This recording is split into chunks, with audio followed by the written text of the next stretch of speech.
Viewers, हमारे real facts में आपका स्वागत है।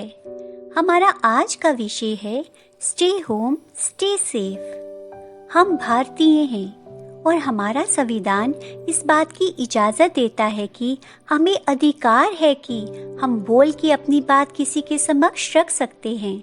हमें राइट टू स्पीच का अधिकार प्राप्त है, पर क्या हम अपने अधिकारों का दुरुपयोग नहीं कर रहे?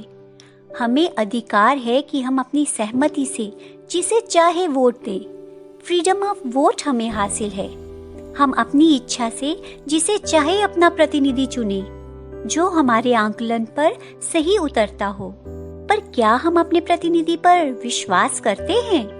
ये प्रश्न बार बार उठकर सामने क्यों आते हैं? जब भी कोई संकट की स्थिति उभरती है तो हम खुद के जवाब पर ही सवाल क्यों उठाते हैं? मैं मानती हूँ स्थिति अभी बेहद गंभीर है, जिसका आंकलन कर पाना और जिससे उबर पाना मुश्किल है, पर नामुमकिन तो नहीं है। हम हार मानकर नहीं बैठ सकते। हमने सोच विचार के अपना प्रतिनिधि चुना, फिर उस पे ही सवाल क्यों? इसका अर्थ ये है कि हम गलत हैं। क्या कभी हमने ये सोचा? आप उस नेता पर सवाल नहीं उठा रहे, आप अपने आप पर सवाल उठा रहे हैं। वो हमारे लिए हर मुमकिन कदम उठा रहे हैं ताकि हमें किसी परेशानी से गुजरना ना पड़े, पर हमें उनके बचाव कार्य पर आपत्ति है। ये कैसा जवाब है? जरा सोचिए। गरीबों के लिए खाने का प्रबंध, बीमारों के लिए मेडिकल फैसिलिटीज और बचाव कार्य के लिए लॉकडाउन क्यों जेल सा लग रहा है लोगों को? बीमारी से बचने का सिर्फ यही उपाय है कि खुद को हिफाजत से घर में रखिए और सावधानियां बरतें। अगर जिंदगी बचेगी तो ही तो जी पाएंगे आप लोग। कोरोना वायरस एक ऐसा वायरस है जो कि छूत की बीमारी की तरह फैल रहा है। जो भी उसके समक्ष आता है वह उसी को अपना केंद्र बना लेता है। मानवता ये है कि हम सब मिलकर इस प्रबल बीमारी से बचें, ना कि तंग आकर उल्टे सीधे कदम उठाएं और सवाल भी। हमारा भारत विविध जातियों से संग्रहित है। हिंदू, मुस्लिम, सिख, ईसाई सभी धर्म के लोग इसमें अच्छे से फल फूल रहे हैं। हमारे भारत में हर धर्म की इज्जत की जाती है। भाईचारा यहाँ पर प्रमुख है। फिर क्यों हिंदू मुस्लिम एक दूसरे पर तानाकसी कर रहे हैं? ये वक्त इन चीजों का नहीं है। ये वक्त है साथ में इकट्ठा होकर खड़े होने का, एक दूसरे का साथ देने का। जो हो चुका उसे बदला तो नहीं जा सकता, पर संभाला तो जा सकता है ना।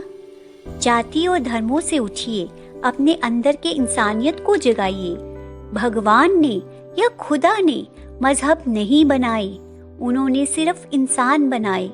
उसमें बुद्धि का प्रवाह किया ताकि वह सत्य और गलत को समझ सके। इंसान में इंसानियत होनी चाहिए, ना कि जातियां और धर्म विद्यमान होने चाहिए। इन सब से ऊपर उठिए, इंसानियत सीखिए। इस मुश्किल वक्त में इन सब बातों को छोड़कर एकजुट होना चाहिए ताकि हम भीषण महामारी कोरोना वायरस से लड़ सके और जीत भी हासिल कर सके। सही अर्थों में धर्मों जातियों से उठकर इंसानियत को बचाना ही धर्म है। इंसानियत बचेगी तो भगवान का आशीर्वाद रहेगा, वरना इस लड़ाई झगड़े में सब तबाह हो जाएगा। जब इंसानियत ही नहीं रहेगी तो हमारे कल का तो सवाल ही नहीं उठता। सब कुछ तबाह हो जाएगा। इस सुनामी में सब कुछ बह जाएगा, कुछ भी नहीं बचेगा, सिर्फ रह जाएगा तो परमात्मा। अभी भी वक्त है, जागिए और समझिए।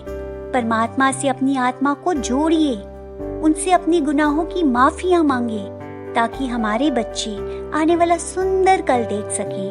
क्या आप नहीं चाहते कि आपके बच्चों को भी हक है जीने का? मेरा बस एक सवाल में ही आपका जवाब छुपा है। सोचिए प्लीज, एक बार दिल पर हाथ रखकर सोचिए। इंसानियत की जीत होगी तो समझ जाइएगा परमात्मा ने आत्मा को अपनी शरण में ले लिया। व्यूवर्स, हमारा आज का विषय स्टे होम स्टे सेफ आपको कैसा लगा? इसके बारे में ज़रूर बताइएगा। आप ज़्यादा से ज़्यादा शेयर करके लोगों को अवेयर कर सकते हैं। सब्सक्राइब करना बिल्कुल ना भूलें।